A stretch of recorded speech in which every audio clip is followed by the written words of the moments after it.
Экономика министрлиги Кыргызстандан жыгач алып чыгууга тыюу салган өкмөт чечиминин мөөнөтүн узартуу боюнча токтомдуу коомдук талкууга чыгарды. Ал тыюу 1-августта 6 айга салынган жана эми аны февраль айынан баштап жаңылаш керек.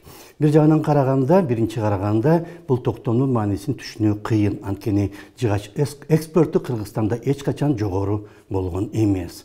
Бирок февраль айында Москва Украинага каршы согуш баштагандан кийин Беларусь Россияга такай жардам көрсөтүп келет. Ошондуктан март айында Европа биримдиги Беларустун жыгач экспортуна санкция салган. Ошондуктан Беларусь компаниялар дароо иштерин Кыргызстан аркылуу жасай баштаган.